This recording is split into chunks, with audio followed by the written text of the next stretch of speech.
بسم اللہ الرحمن الرحیم نحمدہ ونصلی ونسلم علی رسولہ الکریم اما بعد۔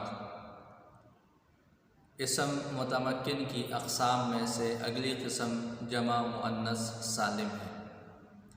اس اسم سے کیا مراد ہے؟ تو اس کے نام سے بالکل واضح ہے کہ وہ اسم جو جمع ہو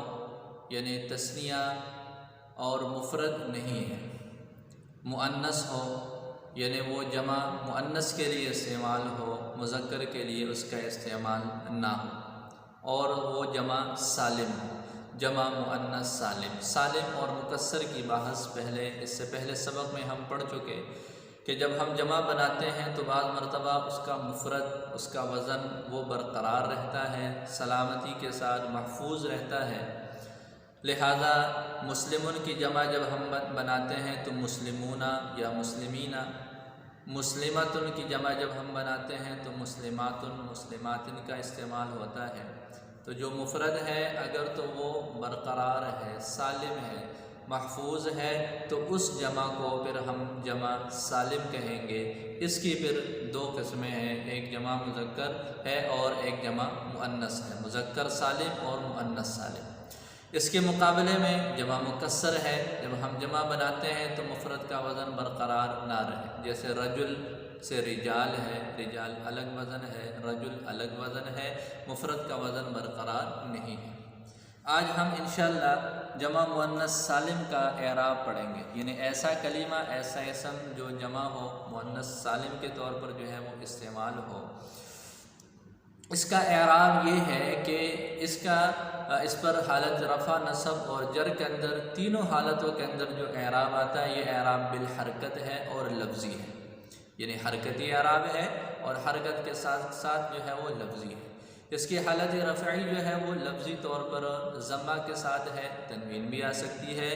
اور اس کی حالت نصب اور جر جو ہے وہ اس میں یہ ہے کہ لفظی طور پر کسرہ کے ساتھ اس کا استعمال ہوتا ہے، تنوین بھی آ سکتی ہے۔ جیسے عام طور پر ہوتا ہے کہ حالت نصب کے اندر فتحہ یا فتحہ کی تنوین کا استعمال ہوتا ہے، جمع مؤنث سالم کے اندر ایسے نہیں ہوتا۔ جیسے ہم کہتے ہیں ہن مسلماتن، حالت رفع ہے تو اس کے اندر مسلماتن پر ضمہ ہے تنوین کی شکل میں، لیکن جب ہم کہتے ہیں رأیت مسلماتن تو اب ہم اس کو اگر مسلماتن کہیں گے تو یہ ٹھیک نہیں ہوگا، بلکہ یہ رأیت مسلماتن ہے۔ پھر اگر ہمیں کسی جگہ پر مسلماتن نظر آئے،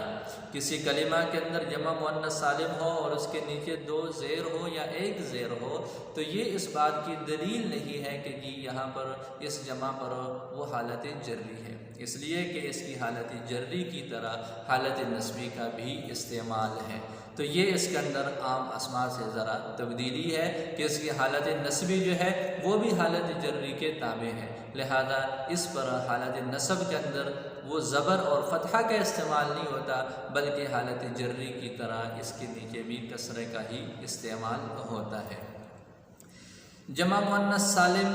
کے لیے جیسے ہم نے پڑھ لیا کہ جی وہ مفرد ہو اس کے لیے، اور پھر اس مفرد کے آخر میں وہ ایک مخصوص طریقے پر جو ہے اس کو بنایا گیا ہو، تو یہ اس کا جو ہے ایک مستقل اپنا ایک وزن ہے۔ وہ کیا ہے؟ مسلمتن ہے، الف اور تا لگا کر جس کی جمع بنائی گئی ہو، تو اس کی ہم تعریف یوں کر لیتے ہیں کہ یہ جمع مؤنث سالم سے مراد وہ جمع ہے کہ کسی مفرد کے آخر میں الف اور تا لگا کر جب ہم اس کی جمع بناتے ہیں اور اس کی وجہ سے اس کی دلالت جمع پر ہوتی ہے۔ جیسے مسلمتن ایک مسلمان عورت، مسلماتن بہت ساری مسلمان عورتیں، حافظتن ایک حافظہ اور حافظاتن کئی حفاظت کرنے والی عورتیں۔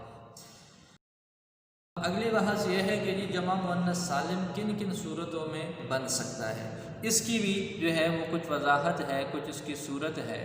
سب سے پہلے نمبر پر مؤنث کے لیے جو علم ہے، جیسے ہندن ہے، یہ مؤنث کا ایک نام ہے، اس کا علم ہے مؤنث کے لیے، تو مؤنث کا جو علم ہے، مؤنث کے جو اعلام ہیں، ان اعلام جو ہے وہ ان سے ہم جمع مؤنث بنا سکتے ہیں سالم کی شکل میں، جیسے ہندن سے ہندات، رقیہ سے رقیات۔ دوسری صورت یہ ہے کہ جی وہ کلمات جن کے آخر میں تائے تانیث ہے، جیسے دجاجتن ہے، ابھی علم تو نہیں ہے مؤنث کا، مؤنث طور پر استعمال ہونے والا ایک کلمہ ہے، تو دجاجتن اس کی مؤنث دجاجات ہے۔ اسی طریقے پر ورقتن اس کی جمع ورقات ہے۔ تو یہ وہ کلمہ جن کے آخر میں تائے تانیث ہو۔ تیسری نمبر وہ کلمات جو کہ کسی مؤنث کے لیے صفت ہے، یعنی مؤنث کے لیے ہی وہ استعمال ہوتے ہیں، جیسے مرضعن، اب اس کے میں کوئی مؤنث کی علامت نہیں ہے، مرضعات نہیں ہے، مرضعن ہے، لیکن دودھ پلانا یہ کس کا کام ہے؟ عورت کا ہی کام ہے۔ اس وجہ سے مرضعن کا لفظ جب بھی استعمال ہوگا اس کا استعمال مؤنث کے لیے ہی ہوگا، لہذا مرضعن کی جمع مرضعات آتی ہے۔ اسی طرح طالقن، طلاق کس کو دی جاتی ہے؟ طلاق تو عورت کو ہی ملتی ہے، مرد کو تو طلاق نہیں دی جاتی، اس وجہ سے یہ طالقن کا استعمال عورت کے لیے بطور صفت کے ہے، اور طالقاکن، اسی وجہ سے قرآن یہ فقہ کی کتابوں کے اندر ہم پڑھتے ہیں انت طالقن، کہ اگر کسی نے یوں کہہ دیا انت طالقن، اب طالقن کا لفظ تو اسم فاعل کا صیغہ ہے اور یہ تو مذکر کے لیے، لیکن چونکہ یہ صفت ایک ایسی صفت ہے جس کا استعمال صرف عورتوں کے لیے ہی ہو سکتا ہے، تو یہ مؤنث کی ہی صفت ہے، تو ایسے کلمات جو ظاہری اعتبار سے تو مذکر نظر آ رہے ہیں، لیکن اگر وہ کسی مؤنث کی ہی جو ہے وہ صفت ہو تو ان کی جو جمع ہوگی وہ بھی جمع مؤنث سالم کی شکل میں ہوگی، جیسے اس کی یہ مثال ہے مرضعن، مرضعاتن، اسی طریقے پر طالقن، طالقاتن، اور حائضن، حائضاتن، حیض والی جو حالت ہے یہ عورتوں کی صفت ہے۔ 4 نمبر پر وہ کلمات جن کے آخر میں جو ہے وہ الف مقصورہ ہو، ذکرہ سے ذکریاتن، جیسے ذکرہ سے ذکریاتن۔ اسی طرح وہ کلمات جن کے آخر میں الف ممدودہ ہے،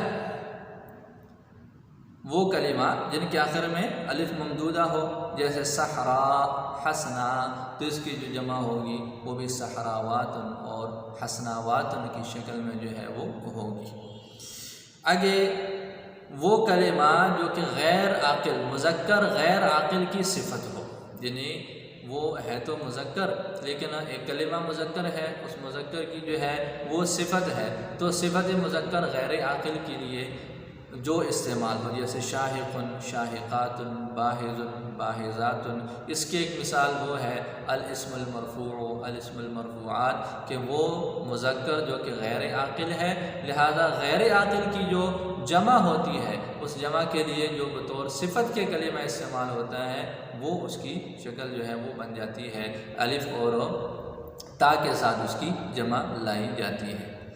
تو یہ کچھ صورتیں ہیں جن صورتوں کے اندر جو ہے وہ اس کا استعمال ہوتا ہے۔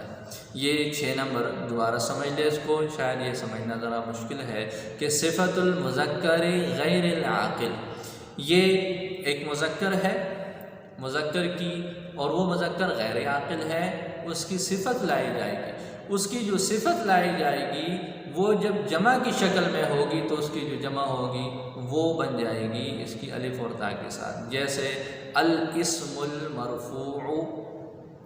الاسم مذکر ہے لیکن غیر عاقل ہے، المرفوع اس کی جو ہے وہ جمع ہے، جب ہم اس کو جمع کی شکل میں لائیں گے، الاسماء لائیں گے، تو الاسماء کی صفت کیا لائیں گے؟ المرفوع تو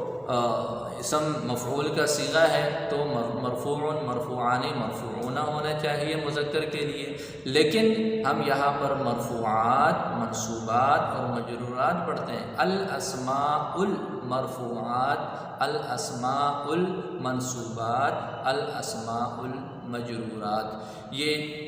شرح جامی کا جو پہلا سبق ہے یہ المرفوعات سے پہلی ہی لائن کے اندر اس عبارت کی وضاحت ہے کہ جی یہاں پر یہ المرفوعات اور المنصوبات کیوں ہیں، تو آسان سا اس کا ہے کہ جی وہ جمع جو کہ مذکر غیر عاقل کے لیے صفت ہو اور پھر اس صفت کی جمع جو ہے وہ استعمال ہو تو وہ جمع الف اور تا کے ساتھ ہوتی ہے۔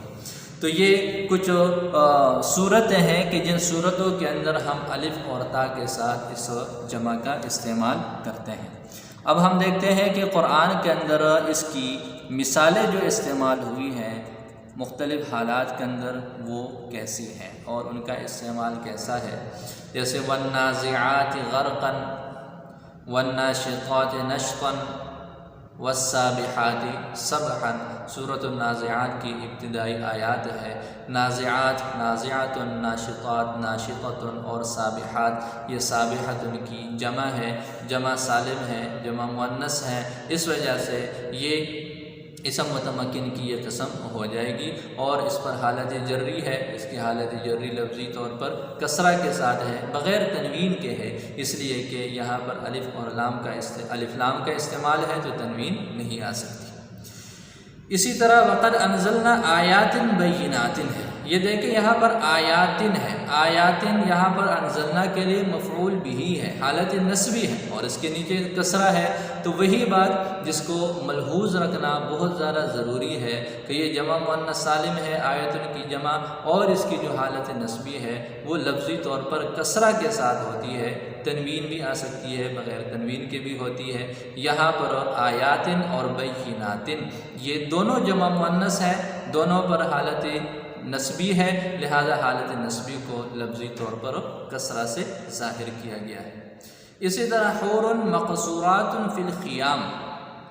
مقصورات حور کی صفت ہے مبتدا ہونے کی وجہ سے، لہذا یہاں پر یہ مرفوع ہے اور اس کی حالت رفعی لفظی طور پر ضمہ کے ساتھ ہے، تنوین کی شکل میں یہ موجود ہے اور یہ جمع مؤنث سالم ہے، اس کا اعراب لفظی طور پر ضمہ کے ساتھ ہے۔ والزاریات ضربا فالحاملات وقرا فالجاریات یسرا، یہ بالکل والنازعات کی طرح ہے، زاریات، حاملات، جاریات، ان سب پر جو ہے حالت جری ہے اور یہ جمع مؤنث سالم ہے، اس کی حالت جری لفظی طور پر جو ہے وہ کسرہ کے ساتھ ہے، تینوں پر الف لام داخل ہے، لہذا تنوین نہیں آ سکے گی۔ اگلی مثال ہے فالصالحات قانتات حافظات، الصالحات مبتدا، قانتات حافظات اس کی خبر، تینوں پر جو ہے وہ حالت رفعی ہے، مبتدا ہونے کی وجہ سے، خبر ہونے کی وجہ سے حالت رفع لفظی ضمہ کے ساتھ ہے۔ الصالحات اس پر الف لام داخل ہے، لہذا تنوین نہیں آ سکتی، اور قانتات اور حافظات پر چونکہ وہ الف لام نہیں ہے، اس وجہ سے تنوین کے ساتھ ان کا استعمال ہے، لفظی طور پر ضمہ کے ساتھ۔ اگلی آیت ہے ان الحسنات یذہبن السیئات، الحسنات انا کا جو ہے وہ اسم ہے اور انا کے لیے جو اسم ہے وہ منصوب ہے، لہذا الحسنات کے نیچے کسرہ ہے، یہاں پر یہ کسرہ اس کے منصوب ہونے کی نشانی ہے، اس لیے کہ جمع مؤنث سالم ہے اور اس کی حالت نصبی جو ہے وہ لفظی کسرہ کے ساتھ ہے، اور الف لام کے آنے کی وجہ سے یہاں پر تنوین جو ہے وہ اس سے مانے ہے۔ یذہبن السیئات بھی ایسے ہی ہے، حالت نصبی میں ہے۔ اگلی مثال ہے والصافات صفا فالزاجرات زجرا، یہ والنازعات کی طرح ہی ہے، صافات اور زاجرات۔ اسی طرح اگلی آیت ہے من کننا مسلمات مؤمنات قانتات تائبات عابدات سائحات سیبات، یہ بہت ساری جمع مؤنث سالم کی ہی شکلیں ہیں جن پر جو ہے وہ من کننا مسلمات اور مؤمنات حافظات قانتات، ان پر جو حالت ہے وہ حالت جری ہے۔ یہ آیت کو پیچھے آیت کے ساتھ جوڑ کر ہی اس کا جو ہے وہ صحیح اندازہ ہو سکتا ہے، اس وقت میرے سامنے پوری آیت نہیں ہے، تو اس وجہ سے مسلمات مؤمنات قانتات تائبات عابدات کی حالت ہے۔